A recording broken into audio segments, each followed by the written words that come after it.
Se abre la sesión. Excelentísimas e ilustrísimos señores académicos de la Real Academia de San Dionisio de Ciencias, Artes y Letras, excelentísimo señor general jefe del Tercio de la Armada, San Feliceo, ilustrísimo señor capitán de navío Castañeda Muñoz, director del Museo Naval de la Armada en San Fernando, ilustrísimo señor coronel de caballería Gutiérrez de la Fuente, ilustrísimo señor comisario jefe de la Policía Nacional de Jerez, García Carrasco, representantes de las entidades benefactoras de esta Real Academia, Fundación Cajasol, Fundación La Caixa, Bodegas Williams & Humbert, amigos de la Academia, señoras y señores, queridos amigos.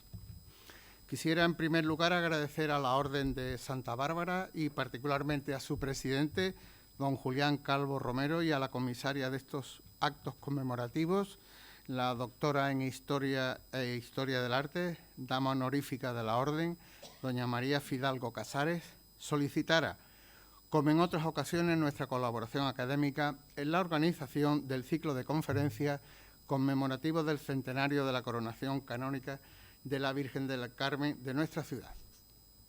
Ya saben todos ustedes que nuestra academia está siempre abierta y dispuesta a colaborar con las instituciones asociativas, entidades culturales, recreativas, religiosas y educativas de nuestra ciudad para contribuir a la mejor difusión del conocimiento, primer objetivo de las academias de nuestro país. A continuación, para efectuar la preceptiva presentación del ponente, cedo la palabra a la ilustrísima señora doña Pilar Chico López, académica de número y tesorera de esta Real Corporación. Tiene la palabra.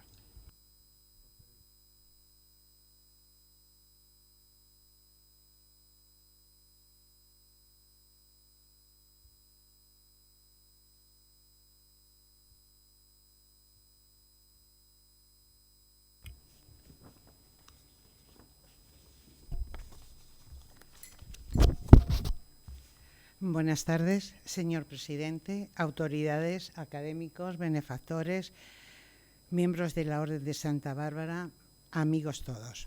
Les doy la bienvenida y agradezco su presencia en este acto. La Real Academia de San Dionisio de Jerez continúa este jueves con el ciclo dedicado a la Armada Española, con motivo del centenario de la coronación canónica de la Virgen del Carmen de Jerez. Esta última sesión del ciclo estará a cargo del capitán de navío de la Armada, Juan Antonio Aguilar Cabanillas, con una conferencia que lleva por título El origen de la Armada en Cádiz del siglo XVIII, en la que expondrá un resumen de los hechos históricos más importantes relacionados con la creación de la Armada Española en el siglo XVIII, que tuvieron lugar en la ciudad de Cádiz y su bahía, así como una descripción detallada de las distintas localizaciones tanto de Cádiz como de San Fernando, que estuvieron vinculadas a estos acontecimientos. La Armada Española del siglo XVIII fue una fuerza importante que se modernizó y organizó tras la creación de la misma en el año 1714. En dicho siglo experimentó una edad de oro debido a las reformas en su tecnología, organización y autosuficiencia, convirtiéndose en una potencia naval mundial. España modernizó su construcción naval y fomentó una base industrial y de recursos dentro de su propio territorio, siendo capaz de operar en cualquier mar del mundo y mantener una carrera armamentista global a nivel de otras potencias. El capitán de navío, don Juan Antonio Aguilar Cabanillas, nació en Madrid. No estudió medicina como su padre, un profesor, sacerdote, sus vivencias en Castro Urdiales y el apoyo de su madre le ayudaron en su elección por los estudios militares. Le gusta la música clásica, toca el piano, la lectura y la fotografía. Es soltero. Me comentaba que algunas veces ha pensado, algo se me olvida por el camino. Y su madre varias veces le decía, ¿quién te va a cuidar? Luego ya nos lo dirá, ¿cómo se cuida? Es el tercero de 5 hermanos. Su abuela materna era jerezana, doña Victoria de Isasi, lo que le ha permitido conocer bien Jerez, ya que era habitual que pasase los veranos y Semana Santa por estas tierras. Ha sido y es hermano de Cristo del Amor. Me ha sorprendido que vas a estar muy arropado por hermanos del Cristo del Amor. Me alegro. Y participó en la Magna de 2024. Don Julián Calvo Romero le invitó a participar en este ciclo de conferencias encuadradas en la celebración del centenario de la coronación de la Virgen del Carmen. Conoce y participa en el Ateneo de Cádiz, en la Academia de San Romualdo, en la Hispanoamericana y la Medicina de Cádiz. El historial académico. En 1977 finaliza el bachillerato superior y supera la prueba de acceso en la universidad. Estudió en el Colegio Nuestra Señora del Recuerdo de los Padres Jesuitas. En este centro estudiaron unas figuras inolvidables como son Lope de Vega, Calderón de la Barca y Quevedo. 1980-85 cursa de oficial en las Escuelas Superiores del Cuerpo General de la Armada, Escuela Naval Militar de Marín, Pontevedra. El 16 de julio de 1985 recibió su despacho de alférez de navío. En 1980-89 curso de analista de sistemas, rama de sistemas integrados. 91-92 curso de especialista de hidrografía. 97-99 máster de investigación operativa, 2 años en el Naval Postgrado School, Monterrey, California, Estados Unidos. Su trayectoria profesional. En su primer destino como oficial en la corbeta Diana desempeña las funciones de oficial de artillería y director de tiro de 1985 a 1987, participando durante estos 2 años en numerosos ejercicios, tanto nacionales como combinados en aguas de Francia, Italia, Portugal y Marruecos. En julio de 1987 embarca en el buque escuela Juan Sebastián del Cano, como oficial de maniobra y profesor de maniobra inglés en el 59 crucero de instrucción alrededor del mundo. En julio de 1988 es ascendido a teniente de navío.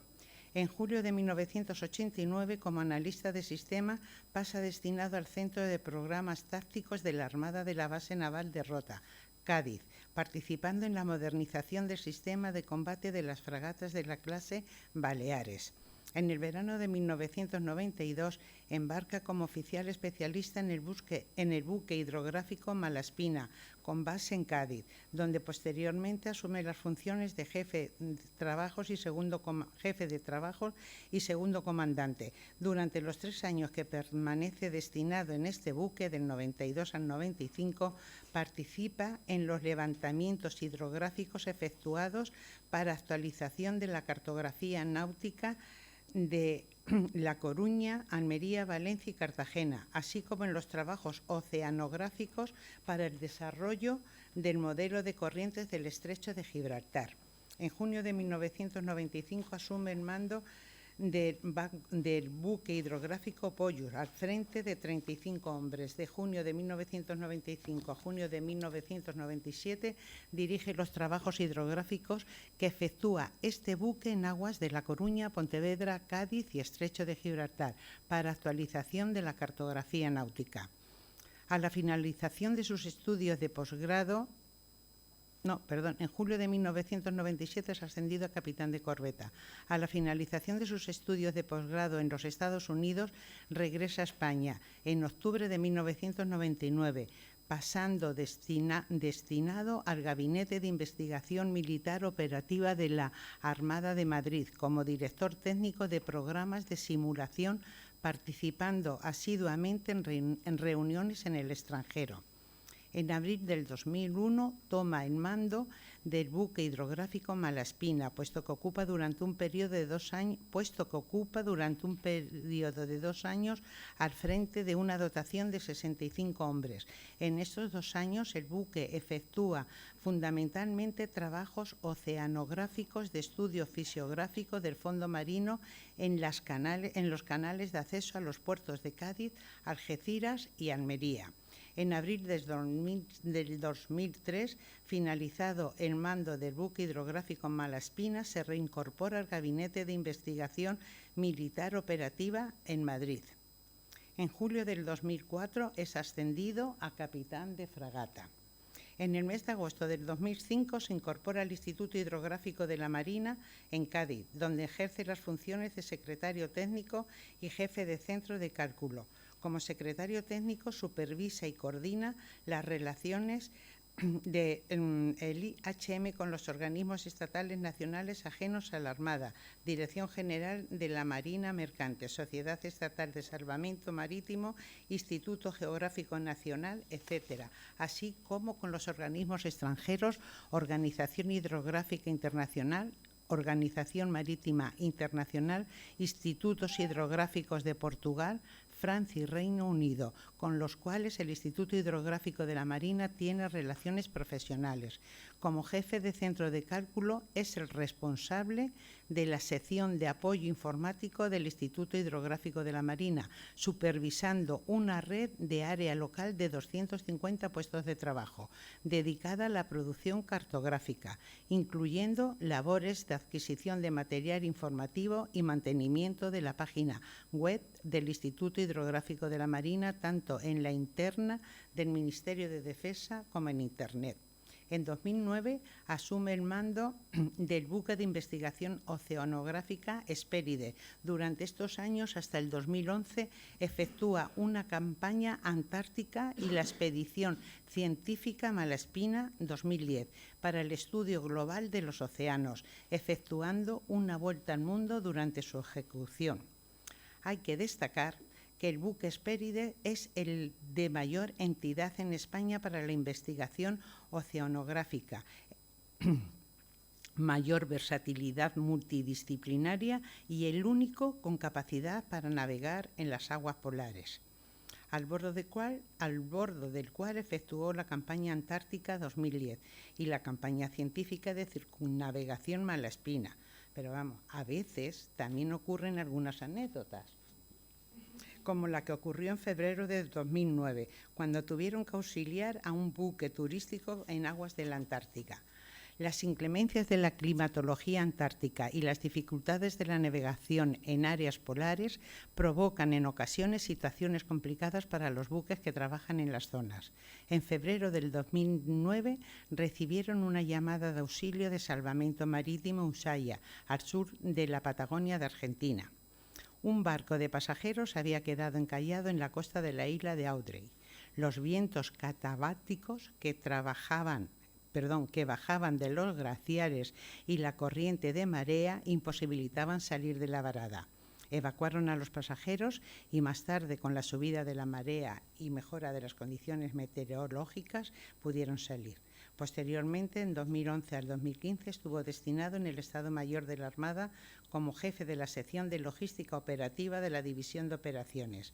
En 2015 asume la dirección del Instituto Hidrográfico de la Marina y de la Escuela de Hidrografía Alejandro Malaspina, pasando a la situación de reserva en el mes de julio del 2018. Desde el 16 de julio del 2018 hasta febrero del 2023 se encuentra en situación de reserva sin destino. Estando en la situación de reserva, ocupa el puesto de director del Museo Naval de San Fernando desde el 1 de febrero del 23 hasta el 21 de enero del 25, fecha de su pase a la situación de retiro, y fija su residencia en el puerto de Santa María. En 2024 publicó el libro titulado La cartografía náutica española de las Islas Filipinas, editado por el Ministerio de Defensa. Estoy segura de que su conferencia será tan emocionante como interesante y que todos saldremos de aquí con una nueva perspectiva del tema.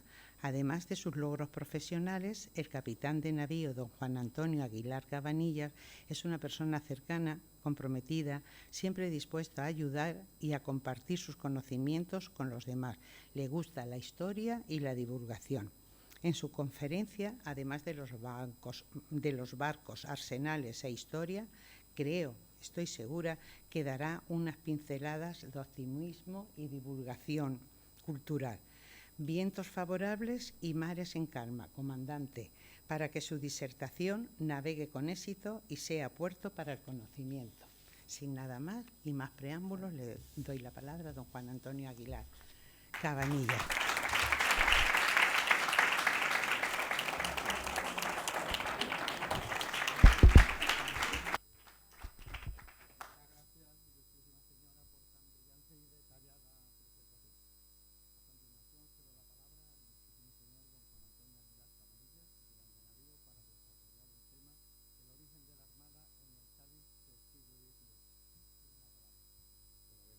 concedida.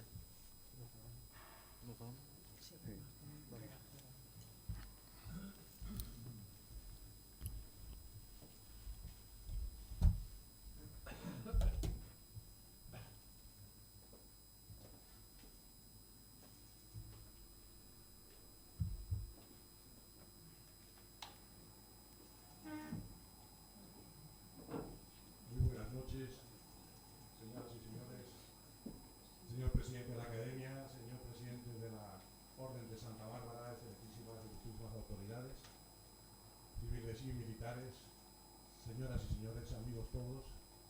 Ante todo quisiera agradecer, por supuesto, a Pilar Chico esta amabilísima presentación en la que luego comentaremos algunos detalles en privado, pero lo terrible de oír estas, digo si algo malo porque ha sido realmente cariñosa, es ver que efectivamente los años han pasado y que ya en la situación de retiro, pues la verdad es que uno recuerda todos esos hechos pasados y aunque puedan parecer detallados, pasan en un suspiro. Pero sí, es cierto. Lo que sí me gustaría que quedara claro en esa presentación es que, a diferencia de María Fidalgo, con la cual ya nos fuimos analizando unos años, pues no soy ningún profesional de la historia, soy un simple oficial de la Armada en la que sí me ha gustado siempre intentar de alguna forma divulgar la historia de la Armada y su influencia tan estrecha que tuvo con esta provincia, con esta bahía de Cádiz durante este siglo XVIII. Y por eso creo que dentro de este ciclo, que debo agradecer evidentemente a Julián como presidente de la Orden de Santa Bárbara, de la organización de los actos de este año, en honor de la Armada, primero con la exposición temporal que tiene lugar estos días en los claustros de Santo Domingo y luego con este pico de conferencias que me ha correspondido a mí clausurar, y para mí pues ha sido realmente una satisfacción tener esta oportunidad. Ya pensaba que estando en la situación de retiro pues que difícilmente iba a tener la oportunidad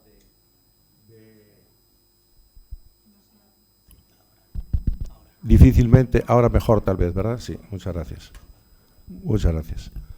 Difícilmente iba a tener a lo mejor la oportunidad de volver a dirigirme a un auditorio como el de hoy tan escogido.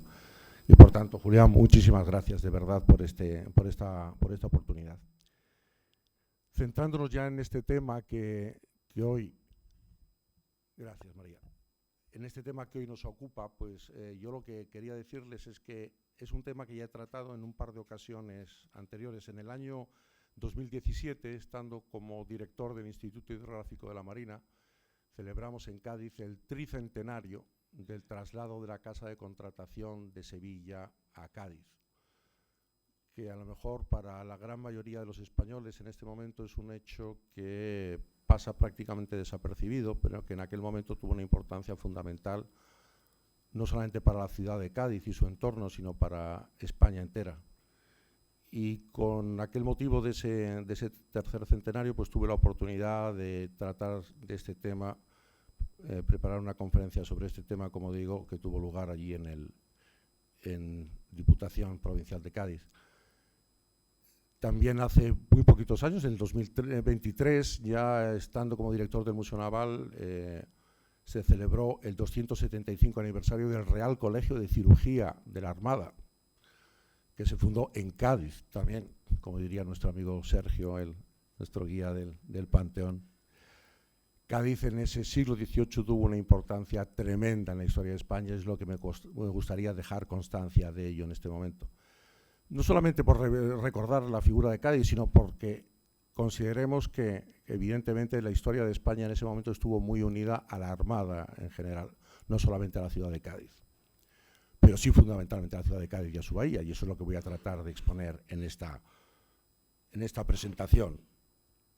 Y como digo, esos fueron hechos significativos los que ocurrieron en el 17, en el año 2023, conmemorando estos hechos que van a ir apareciendo a lo largo de mi presentación.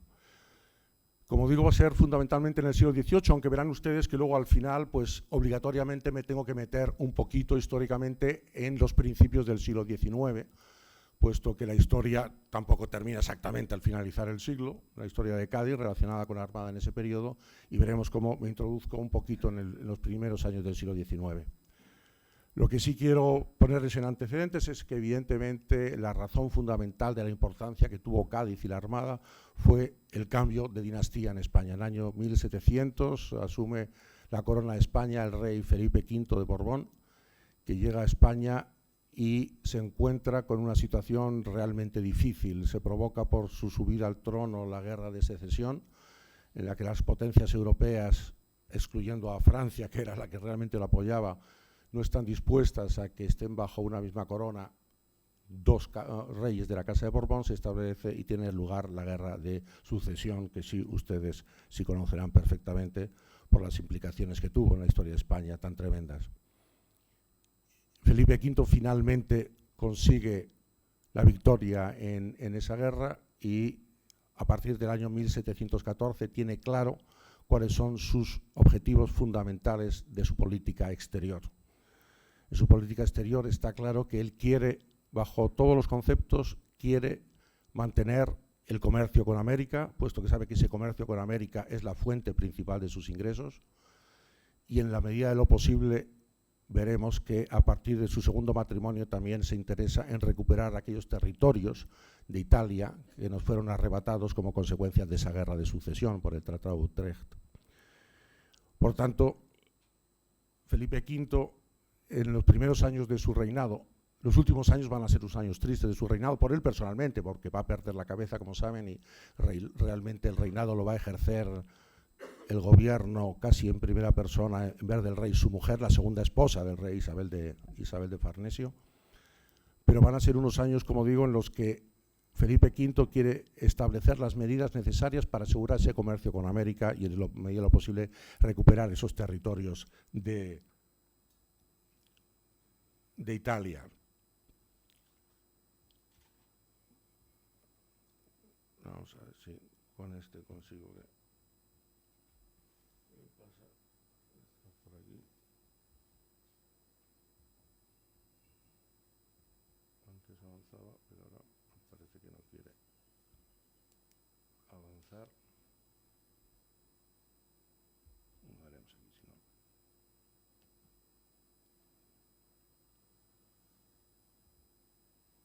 Como digo, Felipe V quiere establecer esa conjunción entre instituciones civiles e instituciones militares que aseguren ese comercio con América en un primer momento. Ya desde los siglos anteriores venía funcionando en Sevilla la Casa de Contratación y venía funcionando el consulado, es decir, unos organismos que se encargaban de organizar el comercio con América, de organizar los convoys que iban hacia América con los galeones, de buques de la Armada que los escoltaban, pero se da cuenta que a finales del siglo XVII realmente la Casa de Contratación está cayendo en una situación muy difícil. Está cayendo en una situación de un exceso de funcionarios, está cayendo en una situación de corrupción, no hay nada nuevo bajo el sol, de corrupción en la cual gente adinerada compraba los puestos en la Casa de Contratación de Sevilla, porque luego esos puestos le iban a repercutir económicamente en su favor. Felipe V, cuando llega a España, tengamos en cuenta una cosa, Felipe V viene ya a una edad de una madurez suficiente. Felipe V se ha educado y se ha formado en Francia, a la sombra de Luis XIV, y por tanto tiene unas ideas clarísimas de cómo debe ejercer su gobierno en España. Es decir, cuando él llega a España no es ningún novato, tiene perfectamente una serie de ideas que son las que quiere implantar en España. Estarán equivocadas, a lo mejor alguna de ellas, como bajo mi opinión veremos más adelante, pero evidentemente él quiere tomar varias medidas. Medidas que hoy día se llamarían centralizadoras. Todos sabemos cuando implanta sus decretos de nueva planta en Cataluña, porque él mismo dice: quiero que todos mis súbditos se sometan a una misma legislación, puesto que legislaciones diferentes en mis distintos reinos pueden dar lugares a enfrentamientos entre ellos. 1712. ¿Quién lleva a cabo la implantación de esos decretos de nueva planta en Cataluña, el inspector José Patiño, interventor general que va a ser de la Armada, intendente general de la Armada, perdón, que Patiño ve, o sea, el rey ve en Patiño una figura realmente capacitada para llevar a cabo esa misión. Otra cosa fundamental, cambio que supone la llegada de la Casa de Borbón. A diferencia de la Casa de los Austrias, los Borbones van a modernizar todo el funcionariado de España y en lugar de tener los consejos, que algunos se mantienen, como el Consejo de Indias, el Consejo de Estado, va a establecer nuevos puestos en los funcionariados que van a ser los secretarios de Estado, lo que hoy diríamos ministros. En un primer ministro, en un momento eran pocos, era el de Hacienda, el de Guerra, Marina, Indias y posteriormente el de Justicia. Bien, pues para un puesto tan delicado como va a ser estos puestos, elige a Patiño. Otro cambio que va a ejercer la Casa de Borbón va a ser también elevar a esos puestos altos de los funcionarios del Estado a señores que no pertenecen ni al alto clero ni a la alta nobleza. Es decir, prefiere que esos puestos estén ocupados por funcionarios de una aprobada cualificación profesional y sobre todo de una comprobada lealtad y obediencia al rey. Y encuentra en Patiño esa figura. Patiño que es un funcionario, Patiño no es noble y Patiño no es, como digo, del clero, pero sin embargo es un funcionario de carrera que ya sobradamente ha demostrado sus capacidades como intendente general primero en Extremadura y luego en Cataluña, y se le nombra intendente general del Reino de Sevilla, que ocuparía hoy día, pues serían las provincias de Huelva, Sevilla, Cádiz, parte de la de Córdoba, intendente general de la Armada y presidente de la Casa de Contratación, es decir, unifica en una sola figura esos cargos tan importantes cuyo fin primordial va a ser, evidentemente, crear una armada nueva, moderna, potente y, a su vez, controlar todo el tráfico del comercio con América. ¿Por qué quería controlar el tráfico con América? Quería que fuera un tráfico realmente productivo, puesto que de los impuestos que se derivaran de ese comercio se iba a enriquecer la corona y va a ser, a su vez, la fuente de ingresos para mantener un ejército potente, una armada moderna y, en su día, llevar a cabo todos sus proyectos políticos. Por tanto, era muy importante que la Casa de Contratación saliera de Sevilla. Muchas veces oímos decir que el motivo fundamental fue la barra del Guadalquivir que impedía la subida de los barcos a Sevilla. Fue una disculpa más o menos técnica, no digo que sea falsa, evidentemente, pero que detrás, bajo mi opinión, creo que había razones muchísimo más importantes. Me llevo la Casa de Contratación a Cádiz, mucho más reducida de tamaño, con menos funcionarios, no sometidos a esa corrupción que hay en Sevilla, y puedo empezar a ejercer de una forma clara el control del comercio con América. Cádiz ya estaba ejerciendo parte de ese control. Como evidentemente los barcos cada vez eran mayores y era más difícil su subida a Sevilla, pues evidentemente el puerto de Santa María y Cádiz ejercían ya una labor importante a la hora de despachar o de recibir esos buques que llegaban de América. Ya prácticamente ese 20% del comercio se hacía entre Cádiz y el puerto de Santa María. Por tanto, al cambiar el siglo, pues tampoco había gran novedad de que Cádiz ejerciera esas labores. Pero para llevar a cabo esas labores nos encontramos con una ciudad que era relativamente pequeña, una ciudad que si hasta ahora no había tenido una preponderancia mayor militar era porque estaba muy expuesta, como ven en esta imagen, muy expuesta al mar. Había que fortificarla, había que dotarla de edificios y de lugares en los cuales tuvieran cabida, tuvieran nuevo asentimiento tanto esos organismos civiles como esos organismos militares que el rey, a través de Patiño, pretendía crear en Cádiz. Y para eso, como digo, Felipe V, como digo, que tiene perfectamente claras todas esas ideas. A mí me gusta también en esta presentación hacerles ver este cuadro, este fantástico cuadro de Van Loo, que está en el Museo del Prado en Madrid y que representa a la familia de Felipe V con una grandiosidad enorme, con un lujo desbordante. Repito, Felipe V venía de Versalles, estaba acostumbrado a este lujo. No le gustó para nada la incomodidad del antiguo Alcázar de los Austrias en Madrid. Se construye el nuevo Palacio del Buen Retiro, mientras misteriosamente arde el Alcázar de Madrid. Eso sí, salvan todos los cuadros que estaban allí considerados, con lo cual, bajo mi punto de vista absolutamente personal, no me extrañaría que ese incendio fuera menos bien provocado. hasta que se construye el nuevo Palacio Real en Madrid. Pero mientras tanto la familia residía probablemente en el Retiro. Este cuadro es un cuadro idealizado en cuanto a su localización, pero sí es muy significativo. Si se fijan ustedes, quien ocupa el lugar central del cuadro va a ser ni más ni menos que la segunda esposa de, perdón que se me escurre el ratoncito, la señora que está en el centro sentada, como ven, es Isabel de Farnesio, es la que tiene apoyada su brazo izquierdo en un cojín con la corona de España. Felipe V está sentado, ya más achacoso, este cuadro se pintó alrededor del año 43, ¿de acuerdo? Ya faltaban 5 años nada más para su fallecimiento, ¿de acuerdo? A la izquierda del cuadro verán ustedes en pie a Fernando VI, que va a ser su sucesor en la corona, junto a él las dos, su esposa Bárbara de Braganza, portuguesa, y otra hija, infanta de Felipe V, pero que como se casó con portugués y no le caía bien a Isabel de Farnesio, la ponen en el lado izquierdo del cuadro. O sea que está claro que Isabel de Farnesio a Van Loo le dio unas instrucciones clarísimas de cómo quería que se colocaran en la fotografía.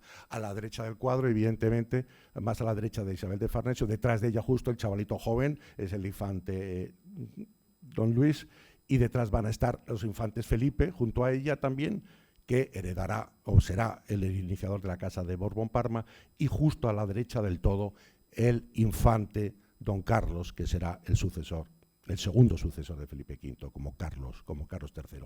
Bien, como Felipe, veo por tanto que este cuadro me gusta porque en él aparecen 3 monarcas que van a ocupar gran parte del siglo XVIII de la historia de España. Y cómo se nota absolutamente esa influencia y esa proximidad a los Borbones que se va a materializar a lo largo del siglo en los pactos de familia, esas alianzas militares que van a marcar tremendamente la historia de España. Este señor que ven ustedes, con esta peluca tan maravillosamente rizada, es José Patiño Rosales. Como digo, es funcionario, no es militar, no es marino, pero sí tenía una probadísima, como digo, capacitación profesional y una lealtad a prueba de bomba al rey. Ejerce sus labores, como digo, hasta el año 36 en el que fallece, y mientras tanto pone en marcha toda la reorganización de la Armada. La gente dice Patiño fue el gran creador de la Armada original. Yo dudo de eso. Yo creo que Patiño lo que fue un excelente ejecutor de las órdenes que recibía directamente del rey. Porque muchas de las cosas que hizo ya existían en Francia, no nos engañemos. Es decir, ya existía en Francia una escuela de guardia marinas que va a crear Patiño en Cádiz, ya existía en Francia una centralización, como digo, del gobierno, y por tanto Patiño lo que va a ser un excelente ejecutor de las órdenes recibidas para poner en marcha esa armada y esa nueva casa de contratación en Sevilla. Como digo, va a estar al frente de la armada, va a ir ascendiendo paulatinamente, primero como intendente general y posteriormente va a ocupar las secretarías, como ven ahí, de Marina, Indias y Hacienda, y finalmente de secretario de Estado, es decir, ministro de Asuntos Exteriores, diríamos hoy mismo. Es decir, acapara en una sola persona prácticamente todas las carteras del gobierno de España. Falleció en el 36, como ven, le sucederá José Campillo, que también ejerció una labor excelente. Y bien, entonces, José Patiño en la ciudad de Cádiz, aquí veis en esta fotografía moderna, en esta fotografía actual tomada de Google, donde va a empezar a instalar de forma provisional aquellos edificios, aquellos estamentos que va a necesitar crear para poner en marcha el plan que le ha ordenado el rey. Entonces, como verán, aquí abajo, donde hoy día en Cádiz está el Castillo de la Villa, en la calle San Juan de Dios, va a crearse la Escuela Naval, con un observatorio astronómico que se creará más tarde, y ahí va a estar, como digo, la Escuela Naval Militar. El Castillo de la Villa no reunía condiciones para alojar a los guardiamarinas, y los guardiamarinas se alojaban en casas particulares de la familia Villavicencio en los alrededores de lo que es hoy el barrio del Pópulo, justo a la espalda del Ayuntamiento de Cádiz. Ahí es donde va a crear, como digo, la Escuela de Guardiamarinas. El Real Colegio de Cirugía, que se va a crear posteriormente en 1748, va a ir ocupado en lo que era el antiguo Hospital Real de Cádiz, como ven aquí cerca ya del Parque Genovés, que tendrá una importancia enorme, ya me cabe decirlo, aunque hablaremos de él luego más tarde, porque unificar lo que es cirugía y medicina modernas, que la Armada Española fue la primera en Europa en hacerlo. Si conocen Cádiz, verán que en la calle San Francisco, muy cerca de la plaza de San Agustín, donde están hoy día los edificios de Unicaja, es donde se alojó provisionalmente la casa de contratación y la aduana, puesto que no había edificios en ese momento propios para ellas, pero se crean allí. En la plaza de Argüelles, donde están las casas de las 4 torres, tuvo lugar, se alojó por primera vez el departamento marítimo y, además, alrededor de ellos estaban los cuarteles de las tropas de infantería de marina y de marina que daban, como digo, apoyo a nuestros buques. En este mapa he señalado también la aduana, que es el actual Palacio de la Diputación, se construirá más adelante, aunque ya entraba, como digo, en los planes de Patiño, se construirá mucho más tarde, prácticamente a finales del siglo XVIII, 1784 aproximadamente, y es de los únicos edificios que hoy día perduran en Cádiz de aquella época, junto con el Hospital Real. El Hospital Real, ya os les adelanto, que posteriormente dio lugar a la creación de la Facultad de Medicina de Cádiz y esa Facultad de Medicina dio origen a la Universidad de Cádiz. Pero el núcleo original fue la Escuela de Cirugía creada por la Armada en 1748 en los edificios del antiguo Hospital Real. Y entonces todo esto se empieza a poner en marcha en Cádiz. Ven aquí esta maqueta fabulosa de Jiménez del año 1779 que mandó construir Carlos III. Quería que se hicieran maquetas de todas las ciudades principales de Cádiz. La maqueta es una maravilla, está en el Museo de las Cortes de Cádiz, muy cerquita del oratorio de San Felipe Neri, y realmente es maravilloso por el nivel de detalle que tiene. Lo que pasa es que resultó carísima de construir por las maderas nobles, marfiles que se utilizó, y su creador, Alfonso Jiménez, que estaba convencido que el rey Carlos III le iba a dar un título de nobleza por este magno hecho, casi lo encarcelan por lo carísimo que resultó. El rey canceló el proyecto y no se volvieron a hacer más maquetas similares de ninguna otra ciudad de España, pero por lo menos quedó esta en Cádiz y se conserva. Lo importante es que es un documento histórico fantástico, puesto que está hecho con tal nivel de detalle que realmente nos da una idea fantástica de cómo era la ciudad de Cádiz en esos momentos. Hay un pequeño detalle, que es las torres de la catedral eran conforme al proyecto original, que después finalmente no se llegaron a construir por falta de presupuesto, pero en todo lo demás impresionante. Fíjense ustedes el detalle primero de la cantidad de baluartes y de defensas que tenía la ciudad de Cádiz, deshechos todos a final del siglo XIX, principios del siglo XX, y solo se conserva la puerta de tierra con una apertura mucho mayor, como es lógico actualmente, para permitir el tráfico rodado moderno. Un detalle de esta maqueta: vemos la calle San Juan de Dios a vista de pájaro, aquí abajo estaría el Campo del Sur, allá al fondo sería el Ayuntamiento, ya la Plaza de San Juan de Dios, donde estaba el Castillo de la Villa, que, como digo, era la Escuela de Guardiamarinas y las casas donde se alojaban los guardiamarinas en Cádiz. Hay placas hoy día, como sabe, que lo conmemoran. Esa es la casa de la derecha de las 4 torres, donde digo que se alojó el departamento marítimo del Estrecho y la Dirección General de la Armada en esos primeros años del siglo XVIII. Hoy día se está siendo reformada, gracias a Dios, aunque sea conservarla como hotel, pero está siendo reformada maravillosamente bien. Y, como digo, en la calle de San Francisco es donde se instalaron provisionalmente la Casa de Contratación y la aduana y el Tribunal del Consulado. El proyecto realmente habría sido magnífico, que era justo en el puerto de Cádiz haber construido estos 3 edificios con una dársena interior donde entrarían las embarcaciones pequeñas para pasar las aduanas. Este edificio de la izquierda habría sido, y realmente lo fue, la aduana, es donde hoy día está el Palacio de Diputación, es el único que se construyó. Este de medio iba a ser el Tribunal del Consulado y el de la izquierda iba a ser la Casa de Contratación. Estos no se llegaron a construir, aunque el proyecto era realmente impresionante. Como veis, es una vista actual de la antigua aduana, hoy día Palacio Provincial, Palacio de la Diputación, que es realmente maravilloso. Y en estos primeros años, a falta de otras instalaciones, pues los barcos que llegaban a la bahía de Cádiz y se preparaban, como digo, para efectuar esos tráficos a América, se carenaban, es decir, se reparaban. Carenar es limpiar y estancar los cascos de los barcos para que no hagan agua, y se hacían varándolos en tierra, volcándolos hacia una banda y hacia la otra, con un procedimiento tan tremendo que los barcos muchas veces sufrían más, salían peor de estos carenados de que cuando entraban, por el sufrimiento al que se sometía toda la estructura del barco. Esta imagen, que si les ven a simple vista no les puede parecer extrañísimo, esto es ni más ni menos que el Caño del Trocadero en Puerto Real, es decir, donde hoy día está si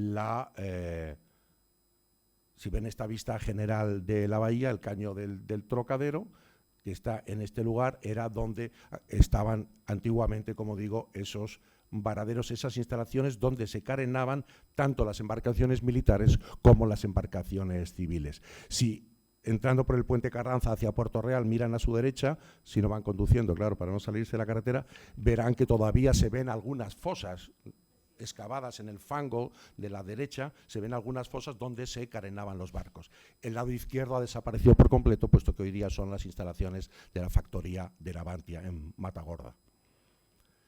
Como digo, fueron unos años iniciales en los que también se utilizaron para trabajar en el mantenimiento de los barcos el antiguo Real Carenero de Galeras, que estaba aquí, se lo ven a la derecha, junto al puente Suazo de entrada a San Fernando. Ahí había un antiguo varadero que era suficiente para las embarcaciones del siglo XVI, siglo XVII, pero ya para el siglo XVIII van a ser insuficientes. Y por tanto, ya en la idea de Patiño, a principio de siglo, tenía clarísimo que para llevar a cabo la construcción y reparaciones de buques iba a ser necesario unas instalaciones nuevas y modernas.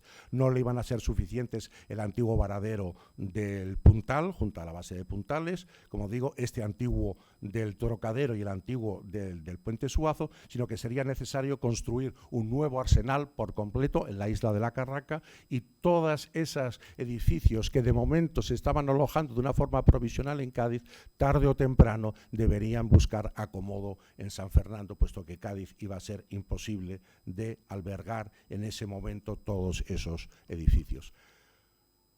Patiño fallece en el 36 sin ver cumplidas todos esos planes, sin verlos llevados a cabo. Le sucede, después de Campillo, le sucede Zenón de Somodevilla, marqués de la Ensenada, que va a ser también un excelente ejecutor de los planes reales. Como digo, en un principio él tampoco era marino propiamente dicho de carrera, no estuvo en la escuela naval, sí eran funcionarios con una excelente lealtad y una excelente ejecución.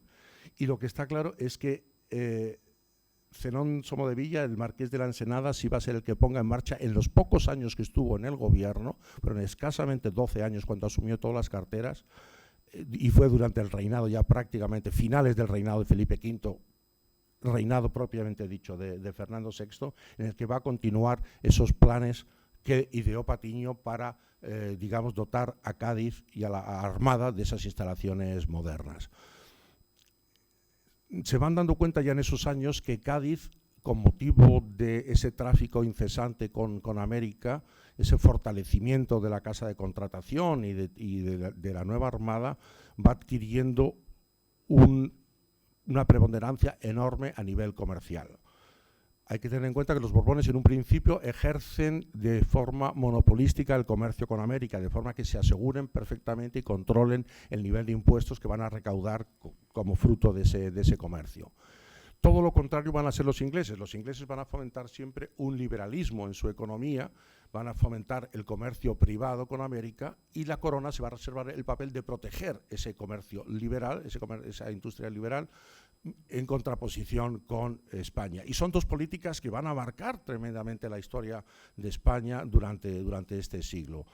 Poco a poco los Borbones a lo largo del siglo XVIII se van a ir dando cuenta que tienen que ir liberalizando cada vez más ese comercio con América, y se van a ir creando, sobre todo en el reinado de Carlos III, se van a ir aprobando unos reales órdenes que van a ir liberalizando el comercio con América, pero tal vez fue demasiado tarde.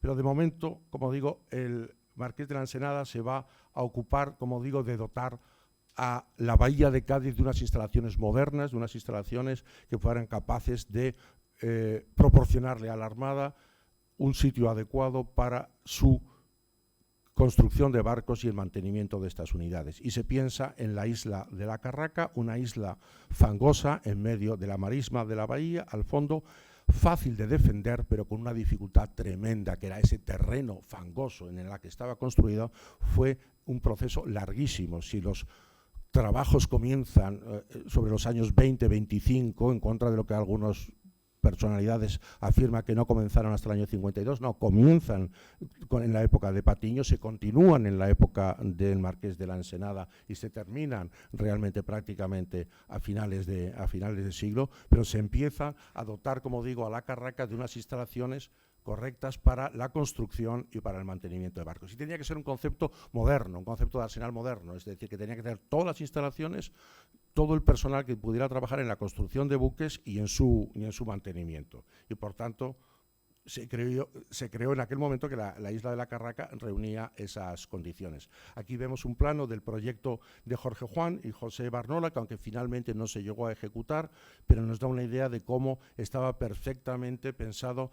Si se ven los detalles, aquí abajo tenemos todas estas gradas de construcción naval, donde iban a ser los diques secos de construcción, puesto que, como les decía antes, se veía que parar los diques para repararlos y carenarlos era un error, era mucho mejor el crear diques secos para hacer esos trabajos, una serie de estanques donde las maderas se iban a conservar, todas las instalaciones necesarias para llevar a cabo esta construcción y este mantenimiento de buques. Y por otro lado, el hecho de que estuvieran, ven en esta foto moderna tomada también de Google, el arsenal de la Carraca como es en la actualidad, pues para aquella época su defensa era fantástica, puesto que evidentemente todo lo que le rodea hacia el norte son marismas y dificultan enormemente su toma, y por lo tanto era fácil.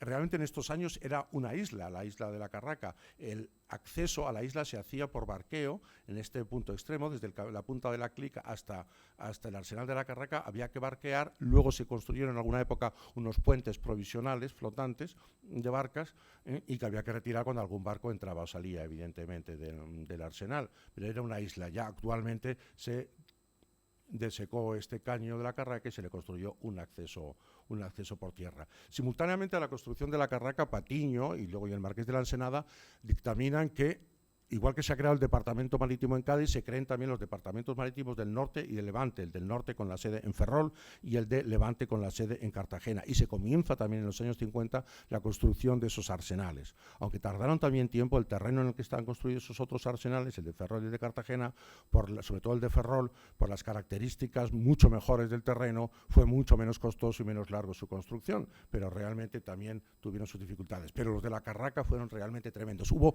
que pilotar con madera todo el fango, una serie de pilotos prácticamente bajo todos los edificios, hasta llegar a una roca madre que fuera capaz de aguantar el peso de estos edificios.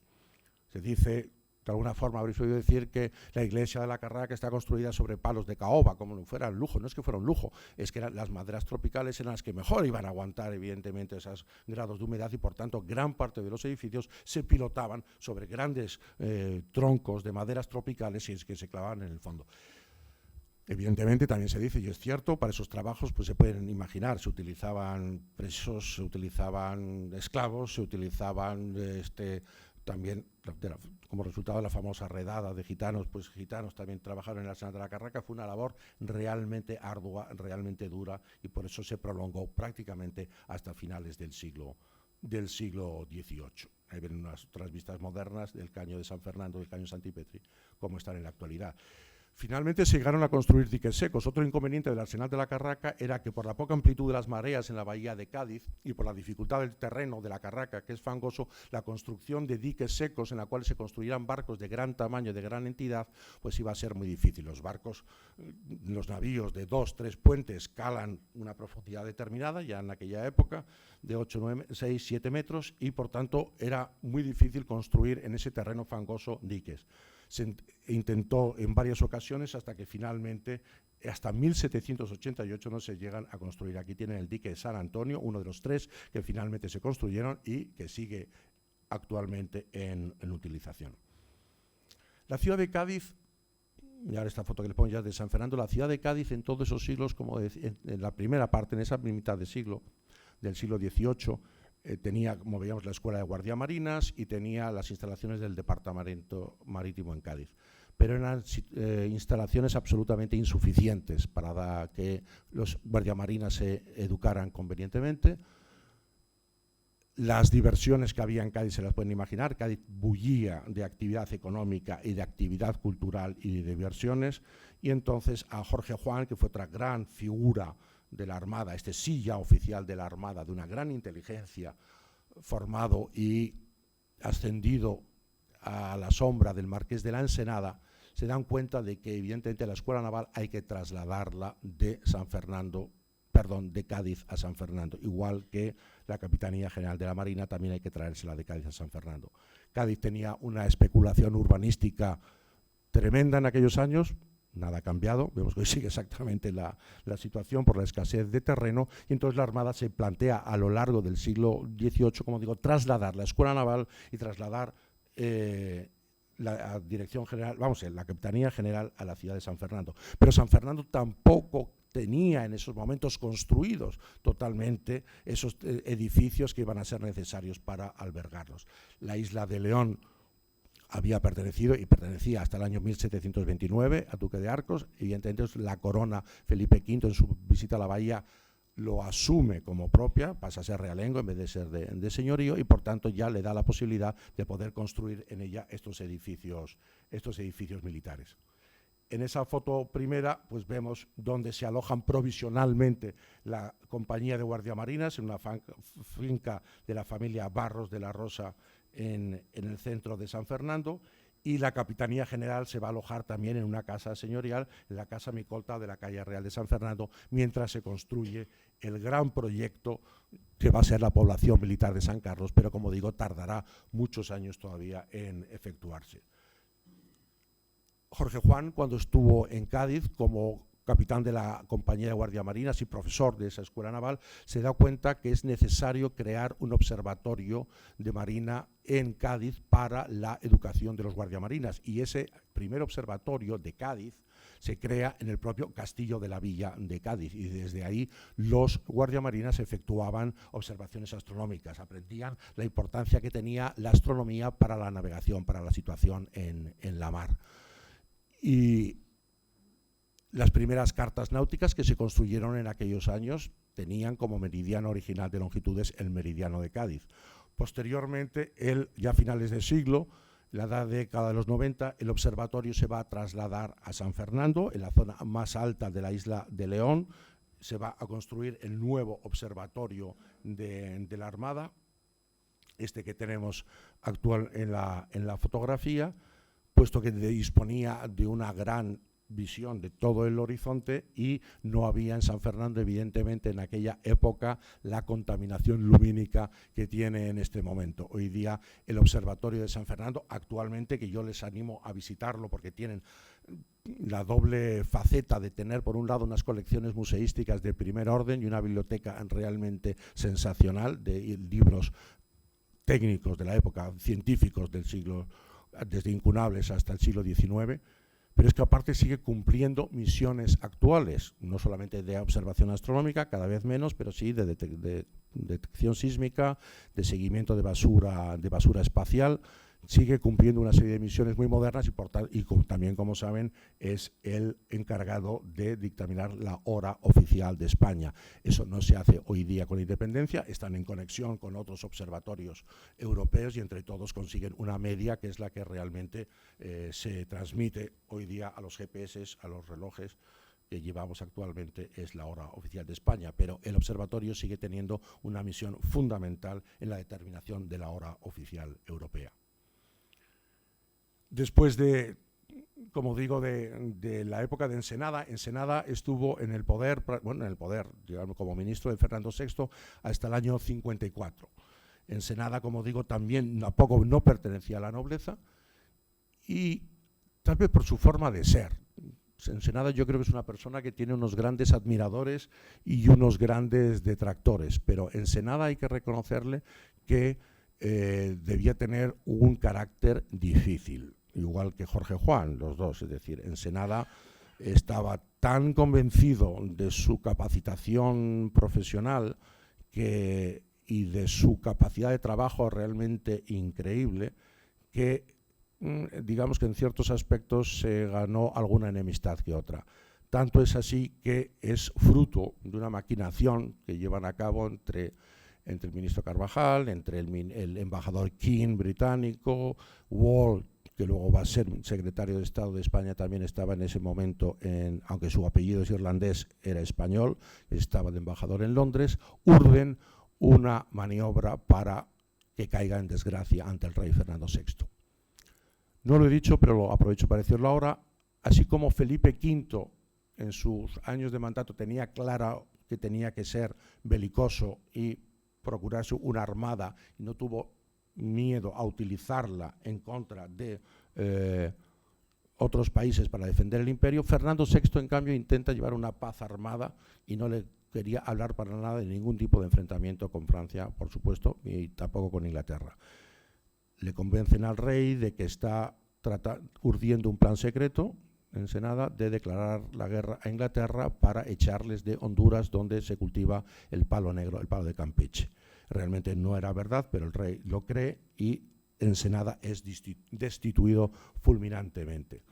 Lo va a relevar Arriaga como secretario de Marina e Indias, que realmente fue un gran ministro de Marina y de Indias. Estuvo en su puesto más de 20 años, como no lo ha estado ningún otro ministro en la época. A él le sucederá González de Castejón y a este finalmente Antonio Valdés hasta el año 95. Es decir, con estos tres ministros cubrimos prácticamente toda la segunda mitad del siglo XVIII, y todos ellos tenían la misión fundamental de continuar esos planes de construcción naval que dotaran a España de una marina suficientemente potente para defender su imperio y para ser alguien en el escenario europeo. El marqués de la Ensenada, que tenía las ideas clarísimas, se lo decía al rey Fernando VI, es decir, si quieren ser respetados tanto por Inglaterra como por Francia, aunque sabemos perfectamente que no somos capaces, no por nuestro potencial humano ni por nuestra economía,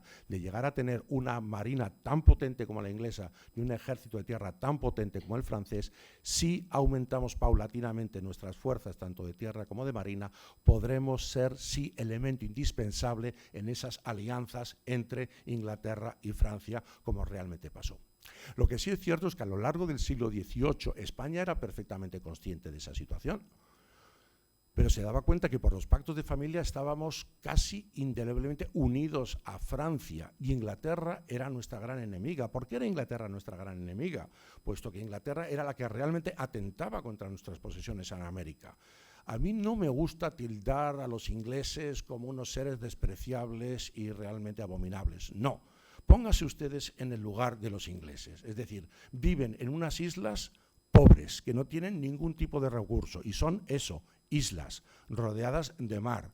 Y la única forma que tienen de salir adelante es poniendo en funcionamiento su inteligencia, su intelecto, para salir de esa situación. ¿Y cuál es la situación? El comercio y la industria. No podrían salir adelante de otra forma. Y para eso necesitaban materias primas. En Inglaterra no hay prácticamente nada, algo de carbón y malo. Por tanto, Inglaterra desde el primer momento tiene perfectamente claro que para salir adelante tiene que disputarle a España y a Francia. No nos creamos que nosotros éramos los únicos que teníamos imperios coloniales. Francia también tenía posesiones en América importantes en esa época. Y por tanto, Inglaterra tenía clarísimo que tenía que poner todos los medios a su alcance para disputarle a Inglaterra y a Francia sus posesiones que le dieran a ellos la capacidad de sobrevivir como nación. Y lo hicieron. Está claro que lo hicieron. Entonces, al tener ese concepto de necesidad de la mar, de dominar la mar, es un pueblo, los pueblos de Inglaterra, si lo conocen los que han estado en Inglaterra, que hasta personas del interior tienen esa mentalidad marítima, esa mentalidad naval. Todo el mundo en Inglaterra, o por lo menos en esa época, entendían de mar, de barcos, de navegación, sabían perfectamente que su supervivencia como nación iba a depender de la mar. En Francia y en España era muy diferente. En esa época, y menos ahora, yo creo, pero en esa época al menos solamente las zonas costeras tenían esa mentalidad, pero desde luego no el interior de esos países. Por tanto, España y Francia tienen que hacer un esfuerzo sobrehumano realmente para llevar a cabo estas construcciones. Represento aquí rápidamente pues, la carta de Tofiño, un gran marino también, científico, formado en la Escuela de Guardiamarinas, fue director de la Escuela de Marinas y del Observatorio, en el que crea en los años 80 unas cartas náuticas de España, de todo el Atlas de España. Es que hasta 1780 no disponíamos de unas cartas náuticas de calidad que representaran todas nuestras costas, tanto de la península como de los archipiélagos y del norte de África. Los franceses se interesaron y vinieron a las Canarias, nos piden permiso para hacer unas cartas de Canarias.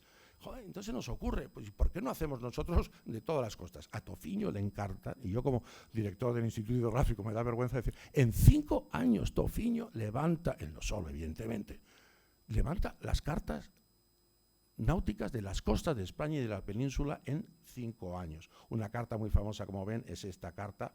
Voy para atrás un poquito para que vean la Carta General de la Bahía de Cádiz, porque es realmente impresionante la exactitud con la que se levanta y la validez que sigue teniendo hoy día en algunos aspectos, como es lógico. Aquí con detalle vemos que Tofiño ya representa lo que va a ser la futura población de San Carlos, que se quedó en proyecto, el arsenal de la Carraca, que ya estaba bastante avanzado, como digo, en 1784, la punta, como digo, del caño de Trocadero de Puerto Real, a desembocadura del río San Pedro, donde todavía se mantenían esos varaderos para los buques mercantes, ¿de acuerdo? Los buques civiles se reparaban en la Carraca, los buques mercantes se mantenían y se construían en la Carraca. Otro proyecto fundamental, como digo, era para darle alojamiento en San Fernando a esas instituciones militares, fue la creación de la población militar de San Carlos. Esta maqueta que está en el Museo Naval en San Fernando es realmente impresionante, es relativamente moderna, pero es bastante fiel a lo que fue el proyecto original de Imperial Digueri. Había un proyecto anterior de Sabatini que era muchísimo más ambicioso. Este, como pueden ver ustedes, realmente era ambicioso también, puesto que de los edificios que se proyectaron tenía que dar alojamiento a la Capitanía General, a la Intendencia de la zona, a los cuarteles de Infantería de Marina, Escuela de Guardia Marinas, hospitales navales y todo el apoyo logístico que la Armada iba a necesitar. Todo contratado en esta población, donde la iglesia, la parroquia central, iba a ser la parroquia de la Virgen de la Concepción, por la gran devoción que le tenía a la Inmaculada el rey Carlos III. Bien, pues solamente se llegan a construir esos edificios que ven ustedes en blanco, el cuartel de batallones de Infantería de Marina, donde tiene el cuartel nuestro general, el edificio Carlos III, donde está hoy día la Escuela de Suboficiales, parte, aquí está representado entero, no se construyó nunca entero, el edificio Luis de Córdoba, solo el tercio delantero, la iglesia, que es hoy día el Panteón de Marinos Ilustres, y detrás el convento de San Francisco, que iba a dar alojamiento a los sacerdotes que iban a atender la parroquia, pero que finalmente se destruyó por lo mucho que sufrió en la Guerra de Independencia. Bien, pues este proyecto no se llegó a terminar pues por ese motivo, es decir, Inglaterra a lo largo del siglo XVIII, como digo, tanto en el reinado de Carlos III de Felipe V en primer lugar, no en el de Fernando VI, que no tuvimos ningún enfrentamiento, pero luego sí ya en el reinado de Carlos III, va a ser un continuo enfrentamiento el que vamos a tener con los ingleses y veremos al final las consecuencias. Esta es una fotografía actual, como ven, de la población de San Carlos, que si se fijan con detalle, pues consiguen adivinar el cuartel de batallones, que es más fácil de ver, con todas las instalaciones de Infantería de Marina en San Fernando, aquí a la izquierda de la fotografía, aquí en el centro el edificio Carlos III y el Panteón de Marinos Ilustres, con la actual Escuela de Suboficiales, y aquí a la derecha el antiguo Hospital Militar de San Carlos, hoy día traspasado al SAS, y solamente ahí quedan unas pequeñas dependencias de uso militar. Como digo, lo importante era tener un plan de construcción naval que durante todo el siglo XVIII estuvo sujeto, como españoles que somos, a unas vicisitudes realmente complicadas. Si al principio del siglo fueron Gaztañeta y Autrán los que ejercieron la construcción naval siguiendo un sistema netamente español, cuando Jorge Juan realmente asume una importancia clave en la Armada a la sombra, como digo, del Marqués de la Ensenada, el Marqués de la Ensenada lo envía a Inglaterra a espiar el sistema de los ingleses, porque dicen, vamos a ver, si los ingleses nos ganan en la guerra, ¿será que sus barcos son mejores que los nuestros? Bien, es un razonamiento que en principio puede parecer real y bueno. Yo personalmente no estoy tan convencido, porque los barcos de Gaztañeta eran buenos. Los barcos de los ingleses a lo mejor no serían tan buenos. Pero Jorge Juan sí es interesante. Jorge Juan va a Inglaterra, espía, empieza a mandar a contratar a la sombra, disfrazado como civil y científico, ingresa en la Sociedad Científica Británica, empieza a enviar a España ingenieros navales y técnicos de arsenales para construir en España buques bajo su sistema, bajo el famoso sistema inglés de Jorge Juan.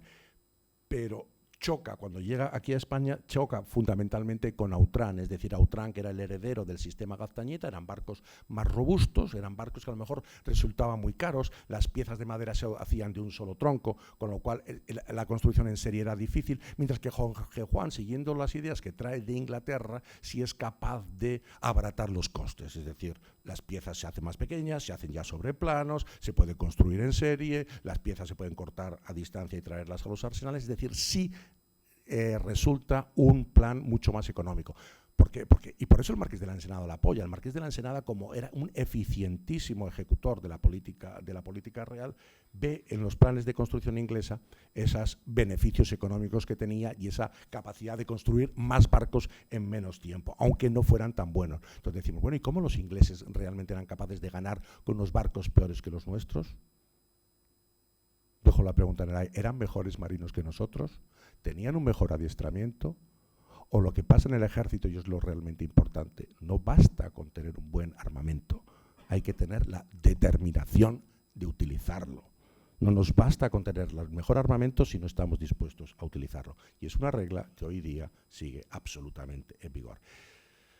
Bien, Moulin fue uno de estos ingenieros ingleses que vinieron, finalmente imperó un poquito la cordura y se fueron llegando a un sistema de construcción combinado en esos años 1754 a 65, hasta que sube al trono Carlos III, y Carlos III, que no quería ver a los ingleses ni en pintura, él mira hacia Francia y cree que le va a ayudar realmente en su programa de construcción naval, va a ser Gautier, que ejerce su labor de 1765 a 1782.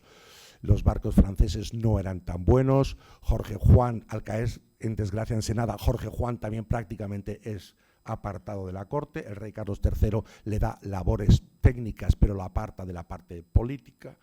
Y Jorge Juan, antes de morir, le dice a Carlos III, tenga cuidado, porque esos barcos franceses van a ser pesados, van a ser torpes, nos darán un disgusto el día que realmente tengamos que utilizarlos. Jorge Juan moría en 1773 y tardaríamos poco tiempo en ver esas consecuencias. A finales del siglo, ingenieros netamente españoles, los que podemos decir los primeros ingenieros navales realmente españoles, Romero Fernández de Landa y Martín de Retamosa, llegan a construir los que se consideran en aquel momento los mejores buques de guerra del mundo, mejores que los franceses, mejores que los ingleses. Realmente la construcción naval en ese momento, como era tal el nivel de espionaje entre Inglaterra, Francia y España, los buques acaban siendo muy similares todos ellos, porque joder, no tendrían televisión, pero tontos no eran en el siglo XVIII, y por tanto eran capaces perfectamente de observar las ventajas de los sistemas de construcción de otros países y llegar a ellos a construir buques que realmente solventaran esas dificultades. Retamosa y Landa consiguen unos barcos ágiles, unos barcos que son características que son difíciles de conjugar, es decir, que un barco sea rápido de maniobra, que sea ágil, pero a su vez sea resistente en combate, es decir, que aguante los bombardeos y los impactos de proyectiles de los buques enemigos. Eso se consigue en 1782, prácticamente a finales de siglo. Bien, como digo, toda la política que se lleva en los arsenales es una política realmente interesante y detalladísima. Aquí he extraído del famoso álbum del Marqués de la Ensenada, perdón, del Marqués de la Victoria, que le elevó al rey Carlos III, cómo se detallaba hasta la cantidad de maderas existentes en los bosques de las provincias cercanas al arsenal. Y aquí tenemos uno de la provincia de Cádiz, en el cual ustedes seguramente no serán capaces de leerlo de ahí, yo me pongo las gafas y lo leo perfectamente. Dice, Estado de los Montes y Arboledas de la provincia de Jerez de la Frontera, que practicó don Juan Sáez de Sandoval en 1754. Y empieza a enumerar. Arbolado del término de Jerez, quejigos, encinas, alcornoques, álamos negros, álamos blancos, pinos. Y van enumerando, y lo mismo van arcos. De arcos van a Medina Sidonia, de Medina a Villamartín, van por todos los pueblos de la provincia de la Sierra intentando controlar perfectamente el número de árboles que hay, qué tamaño tienen, qué edad tienen, cuáles son útiles para la construcción de buques, y da incluso unas recomendaciones para evitar incendios, de cómo conviene meter el ganado en los bosques y que los pobladores de los pueblos de la Sierra limpien convenientemente en invierno los bosques. ¿Me entienden, verdad? Bien.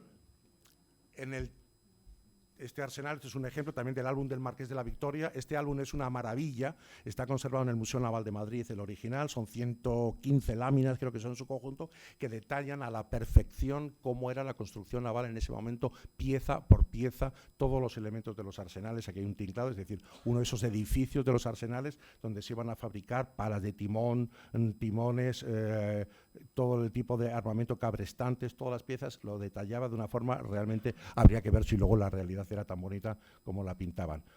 una grada de construcción naval de la época, donde se construían buques siguiendo, como digo, los distintos planos de construcción que he enumerado anteriormente. Y aquí tenemos un ejemplo, es otra lámina más, como digo, de este álbum del Marqués de la Victoria, el navío África, el primero construido según las indicaciones de Moulin, este ingeniero que mandó Jorge Juan desde Inglaterra a España, que fue el primero que se hizo en la Carraca, siguiendo el de Moulin, y duró hasta 1809. Fíjense que fue construido en 1752. Fue de un excelente resultado por su nivel de construcción. Es decir, que no eran tan malos los ingleses, no eran tan malos los españoles. Entre todos se llegó finalmente, como digo, a un sistema híbrido, a un sistema conjunto de construcción que dio a finales de siglo unos buques realmente buenos. Una cosa son los buques y otra cosa es quién los marinaba, evidentemente. Ya casi a finales de siglo, vemos que sube al trono de España en 1788 Carlos IV. Si hasta el momento, no les voy a enumerar ahora todas las batallas que tuvo España navales en el siglo XVIII, tanto en el reinado de Felipe V como de Carlos III. Pero me preguntarán, ¿todo esto sirvió para algo? Pues sí sirvió. Es decir, España llega a 1788 con su imperio prácticamente intacto, si quitamos alguna pequeña pérdida en Honduras y alguna otra pequeña pérdida de algunas islas del Caribe. Pero llega prácticamente con su imperio intacto, que era el fin primordial de los reyes, de tener esa armada preparada y una armada competente. No íbamos a ser nunca la primera armada del mundo, jamás. Lo sabíamos que los ingleses iban a ser la primera armada. Francia tenía prácticamente la segunda armada del mundo.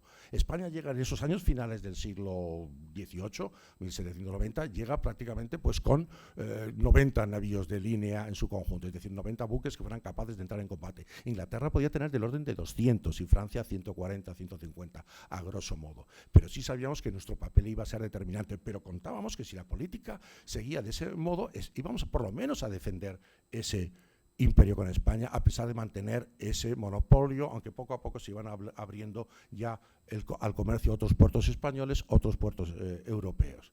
Lo que nadie contaba era que al año de subida al trono de Carlos III, en 1789, se iba a producir la Revolución Francesa, que cambió por completo la historia de Europa, y ustedes la saben perfectamente. Dicen, España tembló y Godoy y el rey temblaron, como tembló Europa entera. Primero ante la Francia republicana y después ante la Francia de Napoleón. Es decir, desde 1789, que es la Revolución Francesa, hasta 1815, que Napoleón es derrotado finalmente en Waterloo. Hubo 7 coaliciones en Europa, fundamentalmente dirigidas por Inglaterra, con Austria, Prusia, Rusia, Italia, y ya a veces España al principio y al final, para derrotar primero a la Francia republicana y después a la Francia napoleónica. Pero es que cuando Napoleón es vencido en 1815, todas esas monarquías, después del Congreso de Viena, regresan a las monarquías absolutas, igual que hizo España. Parece que Fernando VII, bueno, evidentemente tuvo unos actos que son más bien condenables, tanto Carlos IV como Fernando VII, por la, digamos, cobardía o la poca gallardía que mostró ante Napoleón en 1808 en nuestra guerra de independencia. San Fernando y Cádiz son testigos de primera línea de todos aquellos acontecimientos. Cádiz va a ver cómo por los bloqueos ingleses, por aliarnos con los franceses, va a sufrir ese bloqueo que prácticamente interrumpe el comercio con América. Aunque nosotros en la primera alianza, fuimos con los ingleses porque evidentemente nos asustaba el golpe republicano que había tenido lugar en Francia, los ingleses se portaron de una forma tan traidora con nosotros en el sitio de Tolón que España decide cambiar de bando y a partir de ese momento aliarse con Francia, como mal menor, porque además en esa guerra Francia invade Cataluña y el País Vasco.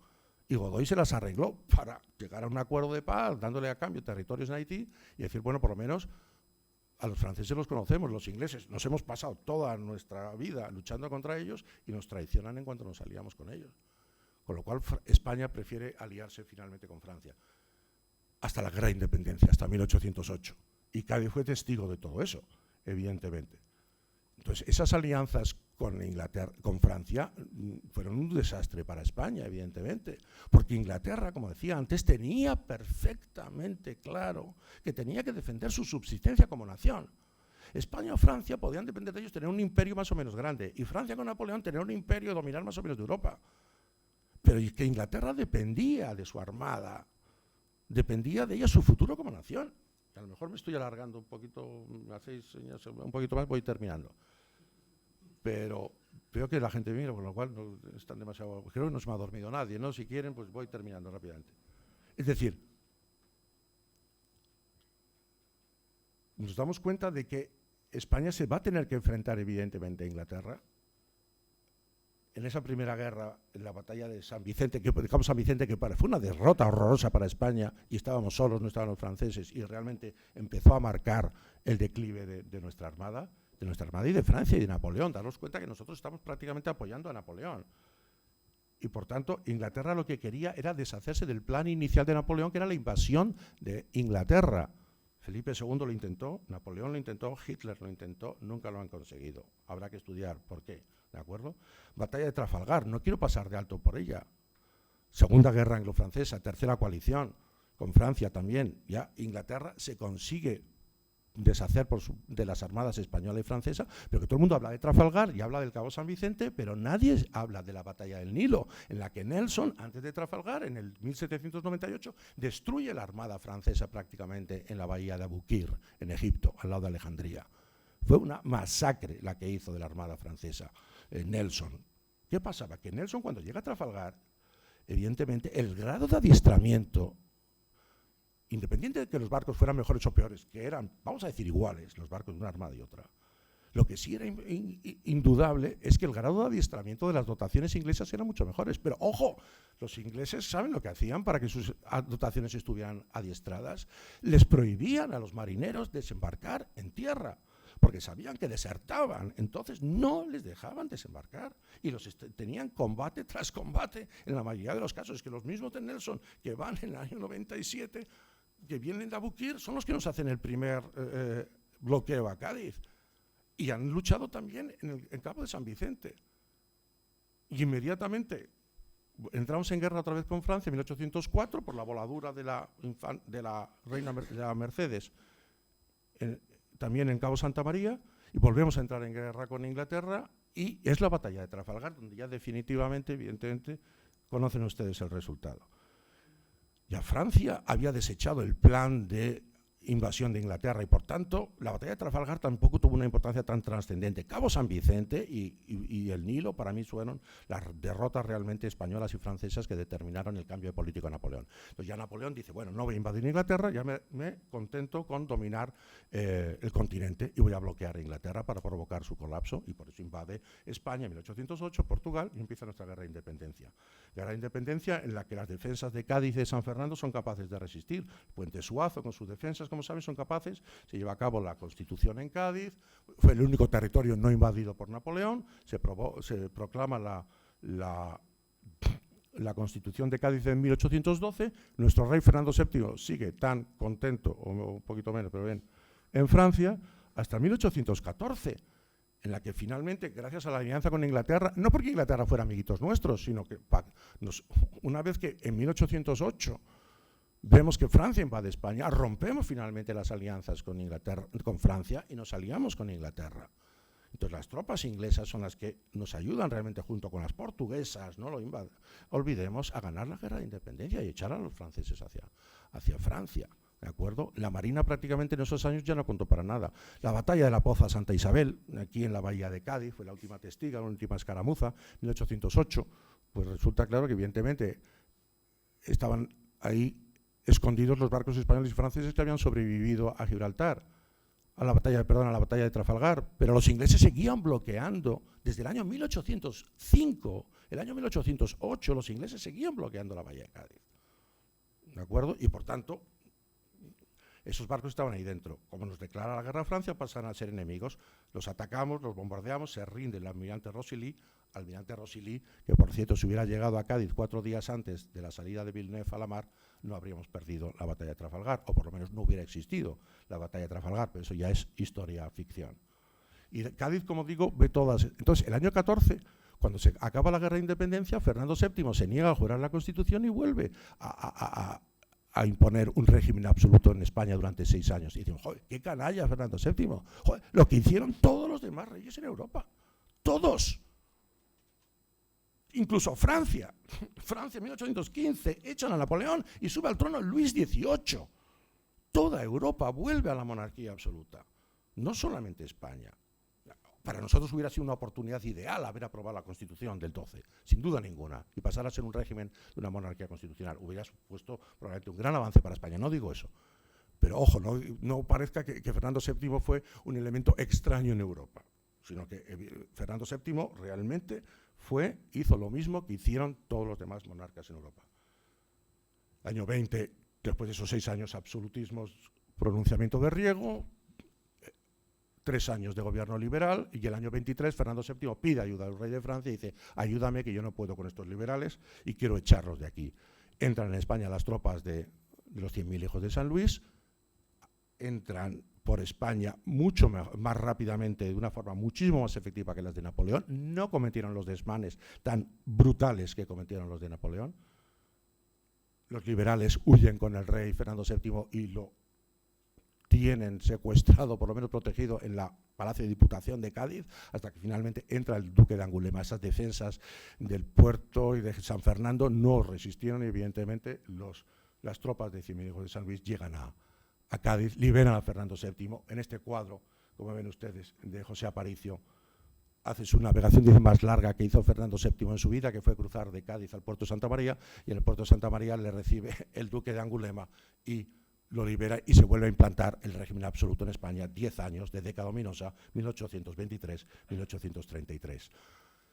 Claro, es terrible terminar, como digo yo, esta conferencia de este modo, pero es lo que fue el siglo XVIII, es decir, España hizo un esfuerzo tremendo para estar a la par de otras potencias europeas y realmente lo consiguió. Lo que nadie pensaba era que la Revolución Francesa fuera a cambiar la historia de Europa y del mundo de la forma tan drástica que lo hizo, y nosotros para eso evidentemente no estábamos acostumbrados. Y voy terminando de verdad, una visión nueva de la carta náutica de Tofiño de Cádiz, que para mí me encanta, y como digo, si le superponemos encima una visión moderna de la bahía de Cádiz, vemos que a grosso modo, desde estas distancias, poco ha cambiado. Pero sí ha cambiado. Cádiz, claro que ha cambiado. Cádiz hoy día goza de unas cosas que no fue capaz de crearse en la Cádiz del 18. La Cádiz del 18 cayó en la ruina porque una vez que se cortó el tráfico con América, como era todo comercio, aseguradoras, no había industria, no había ninguna fuente de riqueza que perdurara en el tiempo. Hoy día la provincia de Cádiz evidentemente es diferente. A nivel industrial sí tenemos bastante más industria que la que sería comparable a aquellos años del siglo XVIII. Me refiero relacionado con el mundo de la industria naval y de la industria aeronáutica. Y si se fijan con un poquito de detalle en la foto y miran a la izquierda, pues verán la base naval de Rota. El año 53 se firma, 1953, se firma el convenio de cooperación militar con Estados Unidos, y evidentemente para la Armada supuso un revulsivo tremendo de modernización que llega prácticamente a nuestros días. Primero tuvimos buques americanos, luego buques construidos bajo patente americana, y ya finalmente buques construidos en España. El futuro yo espero que sea algo más optimista, por lo menos para nuestra provincia y para nuestra bahía, si vemos que efectivamente crear industria, crear mano de obra cualificada de todos los niveles, no solo de nivel superior, sino de nivel intermedio también, es fundamental. Industria civil, industria militar, por desgracia, a lo largo de la historia, la industria militar ha aportado beneficios al bienestar, pero es triste, pero así es, y es una realidad que no podemos negarla, pero esperemos que no haga falta utilizarlas nunca, y que evidentemente sea prosperidad lo que quede en el futuro para esta bahía de Cádiz en este siglo XXI. Muchísimas gracias por su atención. Disculpen lo que me haya alargado. Muchísimas gracias por su atención. Buenas noches.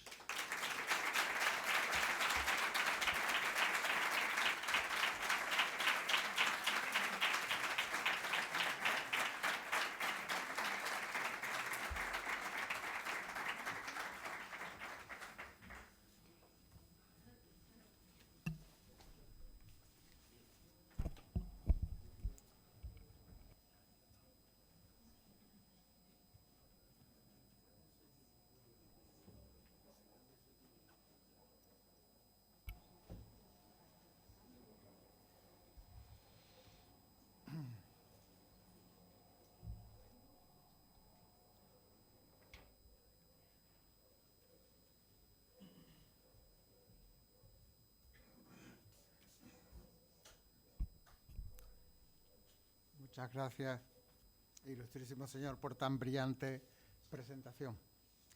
Ciertamente, y como hemos escuchado, la Armada Española en el Cádiz del siglo XVIII tiene su origen en un proceso de modernización naval impulsado por los primeros Borbones, especialmente Felipe V y más tarde VI y Carlos III. Tras la Guerra de Sucesión, la corona quiso reorganizar sus fuerzas marítimas siguiendo modelos franceses. Cádiz, por su ubicación estratégica, se convirtió en sede fundamental de esta renovación.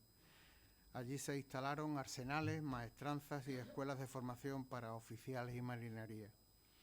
La creación del Departamento Marítimo de Cádiz permitió centralizar la administración naval, coordinar la construcción y reparación de buques y mejorar la logística. Además, la presencia de la Casa de Contratación y luego del Consulado, como se ha dicho, reforzó el vínculo entre la Armada y el comercio colonial. Durante el siglo XVIII, Cádiz fue uno de los principales motores del resurgir naval español, proporcionando la infraestructura, el capital humano y los recursos para convertir a la Armada en una fuerza moderna y competitiva en el contexto europeo.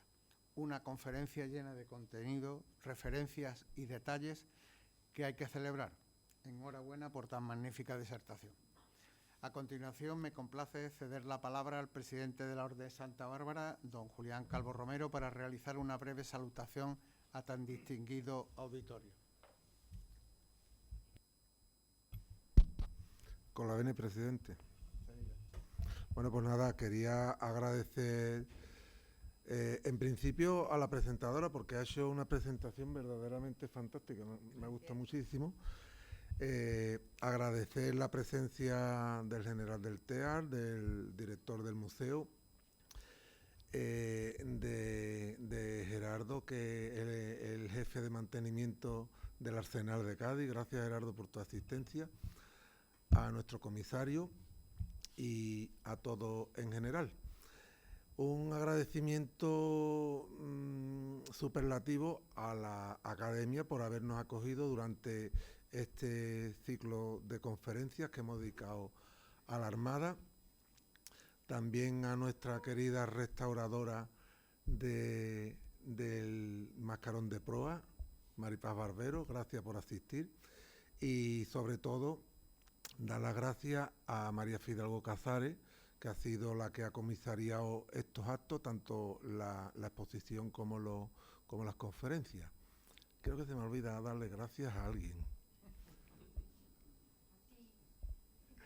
Bueno, Juan, desde que te conocí porque me presentó mi compañero de fatiga, Daniel, mi querido compañero, pues las primeras conversaciones que tuvimos me di cuenta de que estabas enamorado y lo has demostrado. Estás enamorado de la Armada. Es que cada vez que habla, lo habla, no creo que habla su boca, habla su corazón, su alma. Este hombre es de la Armada y va a morir siendo de la Armada. Muchísimas gracias por todo lo que nos ha aportado, porque tú y yo sabemos que, independientemente de la conferencia, que ha sido magnífica, nos ha ayudado mucho en todo, nos ha abierto muchas puertas y te estaremos eternamente agradecidos. Muchas gracias, Juan, en nombre de la Orden de Santa Bárbara, en el mío propio, porque no tenemos a un capitán de navío, tenemos ya un amigo para siempre, y aquí en Jerez nos va a tener para todo. Muchísimas gracias por todo, Juan.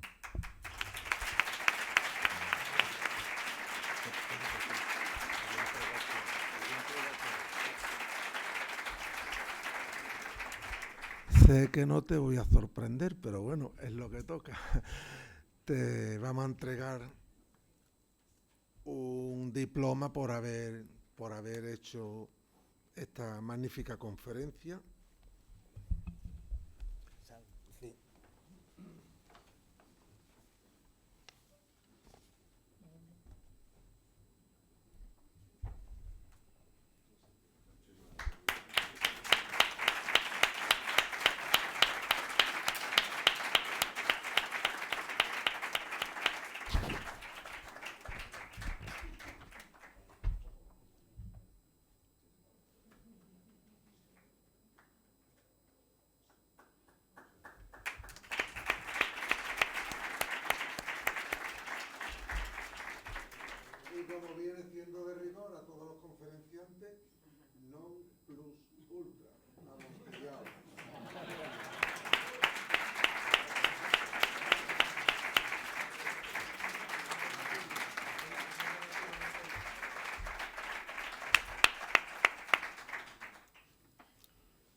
gracias, querido Julián, por tus cariñosas palabras y te animo a continuar en esta labor tan importante y prestigiosa como es la de estar siempre al servicio de las instituciones de nuestro ejército.